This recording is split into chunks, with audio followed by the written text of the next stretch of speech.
my name is Kristen Schuyten. I am a physical therapist with Michigan Medicine, MedSport, and with the Wellness Initiative, along with being a lecturer with SMTD. Today we'll be looking at a seated cool down. So let's say that you just finished a movement class and you had to rush and get yourself into your next class, if it's an academic one, if it is a lecture-based one that may still be up on campus, but trying to do something that would help cool you down versus just sitting in class parked in front of your computer and starting to feel your muscles, starting to feel your body just tense and tighten up, okay? Now, possibly there may be some area of your body that you feel is a little bit tighter, your calves tighter, your hamstrings, your neck, what have you, that you may want to spend a little bit more time in. But when we look at a cool down, if we can try to perform this within as close to immediate after you had your activity, after you had your practice, your rehearsal, your class, it is going to be the most beneficial because we want to make sure that the body is warm when we're holding some of these stretches, okay? So within 30 minutes is optimal because then after that 30 minutes, the heat starts to dissipate from your muscles, from your body, and it can make it much more challenging for you to hold these positions and do so safely.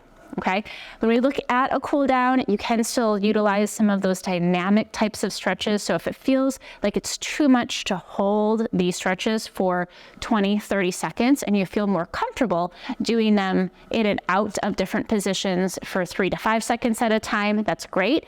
You can cool down dynamically as well, okay? But sometimes it just feels good to sit in a stretch. And so to do so, we tend to recommend that as part of cool down or after your activity is completed, okay?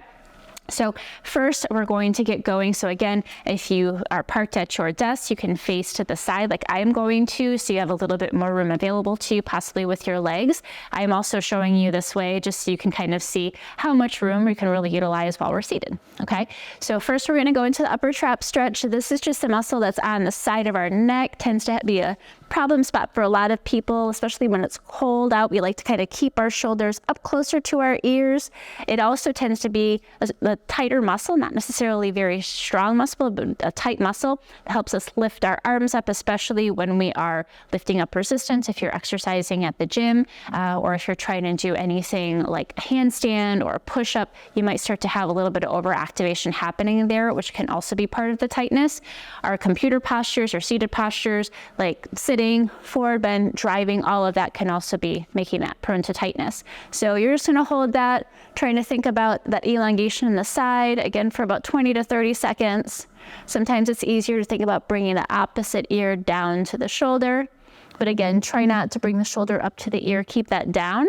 If you want to intensify this at all, if you're not feeling so much of a stretch, you can take that same arm down and try to reach kind of underneath the desk, underneath the seat.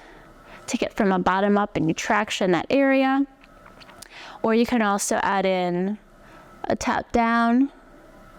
And again, you don't have to do either arm. It's just to give a little bit more intensity to the stretch. We can also add in a rotation down.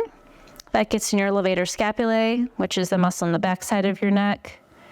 Or you can add a rotation up, and I would take that hand, place it right in front of where my sternum is and my collarbones, and look up just to help stabilize. And also you can create a little bit of fascial stretch, looking up to the sky, all the while keeping that side bent position.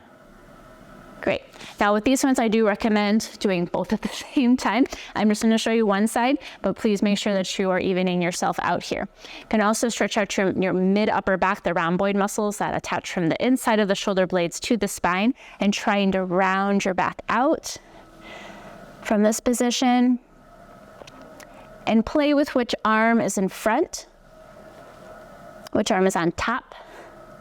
So you just get an even stretch between the two sides. And again, don't let the shoulder blades come up. Make sure you keep them down while you're doing this. Okay, and holding for that 20 to 30 seconds, feeling your shoulder blades separating from your spine. If you have any issues with hypermobility of the shoulders, this one may not be a good position for you to be in. And if so, please let me know and I can show you some different ways of adapting that. This is also similar. I love this yoga stretch where you do an eagle pose, where you take the arms across each other and then pull. And sometimes if you don't feel that initial rhomboid stretch, this is one because you can use the leverage of your own arms to feel a little bit more of a stretch. Plus then you're not poking the person in front of you too. And again, making sure you're doing both sides with that one as well. All right, hip flexors, we can do this one seated. I'm gonna face sideways here, just straight front. Depending on the position that you have, that your seats are set up in, or the space that's allotted between the desks, you can go back maybe a little bit further too. It just depends, kicking the person behind you. But the biggest key to take away here is make sure that your posture is straight up. You're trying to scoop and tuck your pelvis under, and that should immediately allow you to have a stretch in the front of the hip coming down into the quad muscle, okay? And again, this tends to be an area that likes to get tight whenever you're seated for periods of time. It's also an area that gets heavily utilized with jumping activities, with going up and down stairs, with running. So if you tend to be tight in through your quads, it's a great one to do. And make sure you do this on both sides as well with that pelvic tilt, okay? For chest and shoulders, you're gonna scoot up into your seat a little bit. And again, you can reach onto your chair or just the low part, right in kind of where there's maybe a little bit of space in your chair. If there's not, just reach. Don't let the shoulders come up with this one. It's gonna be going straight down. And you're just trying to open up through the chest, this time getting the shoulder blades to meet each other to the spine, and then just holding that. And again, this one is great because the pecs and that shoulder, the front tends to get very tight with doing any type of typing, texting in front of your body. Now, looking at a low back. So from here, we're just going to reach forward. This one is good just to passively just let yourself hang down. So give yourself a little bit of space in between your knees, and just make sure that your teacher, professor, you maybe do it before they get in the room so they don't think you're trying to you're getting sick, okay? So make sure that you have a couple of seconds before the teacher gets there and just letting yourself hang.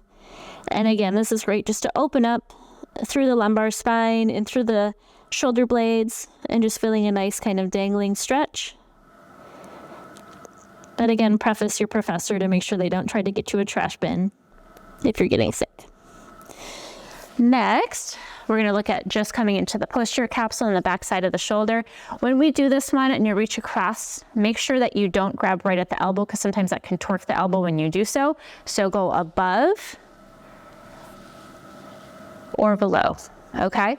So whichever position, again, just making sure you're feeling this capsular stretch right across, but don't grab right on the elbow. That can be a little bit more of a vulnerable position, a little bit more sensitive for some people too if you were to have any type of a golfer's or a tennis elbow. Plus you're on their nerves right there too, so to hit that funny bone doesn't feel good. So this one to help out in through the back side of the shoulder for holding that stretch. And then we look at then the hamstrings and the glutes. So I'm gonna face this way so you can see it. You can have one leg straight, one leg bent. This one tends to be pretty tight in a lot of people, even if you can kick yourself in the face.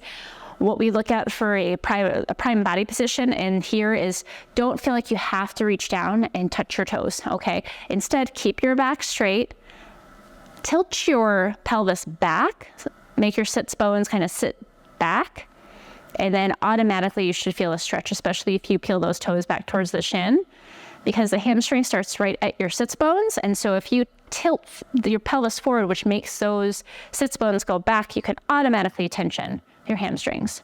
And then if we don't lean forward like this, it protects our backs a little bit easier too. If that's too intense, you can do just some nice light extensions. And again, a way to be able to try to work on that dynamically with a cool down, okay? Finally, looking in through the glutes, and again, make sure we're doing this on both sides. You can do a nice piriformis stretch, same basic way. If you tilt the pelvis forward, so the sits bones go back, can automatically tension, and you don't need to lean forward or get onto your partner, whoever's in the desk next to you, but just from this position and then feeling that stretch. That's right in the backside, and that piriformis is key. It's one of our main turnout muscles, so we really need to make sure that we're keeping it nice and elongated so it can give us some maximal strength. All right, thanks everybody. And if you have any questions, please feel free to comment below. Or like I said, if you tend to have a tendency to be hypermobile, You can test these out, but maybe do so at a lower intensity. And if there are any modifications that we need to make, feel free to reach out to me. I'm happy to address those with you. Thank you.